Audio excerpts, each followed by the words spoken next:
ஹாய்ப்பா! எல்லாருக்கும் ஞாயித்துக்கிழமை ஸ்பெஷலு. நீங்க பார்த்தீங்கன்னா, எங்களுக்கு காலைல எழுந்துக்கிறதுக்கே அவ்வளோ நேரமாயி போச்சு. எங்க வீட்ல என்ன டிஃபன் தெரியுமா காலையில? இருங்க ஒரு நிமிஷம் காட்டுறேன். பார்த்தீங்களா? புட்டு. காலையில எழுந்திரிச்சு புட்டு செஞ்சேன் நானு. இதுதான் இன்னைக்கு எங்க வீட்ல காலையில டிஃபன் பார்த்துக்கங்க. லேட்டா தான் எழுந்திரிச்சோமா, சரி சட்டுன்னு எது செய்யலாம் அப்படின்னு யோசிச்சு பார்த்தா, அந்த புட்டு செய்யலாம். புட்டு செஞ்சு ஆல்ரெடி எல்லாரும் சாப்பிட்டாச்சு. நான் தான் கடைசியா உட்காந்து சாப்பிட்டுட்டு இருக்கேன்.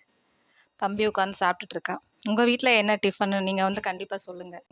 புட்டு தான் செஞ்சிருக்கேன். உங்க வீட்ல என்ன ஸ்பெஷலு? ஞாயித்துக்கிழமைனாலே பொதுவாவே வந்து பொண்ணுங்களுக்கு நெறைய வேலை இருக்கும் பார்த்துக்கங்க. எனக்கும் இருக்கு. ஆனா கொஞ்சம் ரெஸ்ட் எடுத்து செஞ்சுட்டு இருக்கேன் பார்த்துக்கங்க. அப்புறம் பார்த்தீங்க அப்டின்னா, இன்னைக்கு எங்க வீட்ல மத்தியானம் காளான் பிரியாணி. காளான் பிரியாணி தான் செய்ய போறேன். ஏன்னா, நான்வெஜ் வேண்டான்னு சொல்லிட்டாங்க பசங்க. அதனால வந்து காளான் பிரியாணி தான் செய்ய போறேன். உங்க வீட்ல என்னன்னு சொல்லுங்க. கண்டிப்பா கமெண்ட்ல சொல்லுங்க.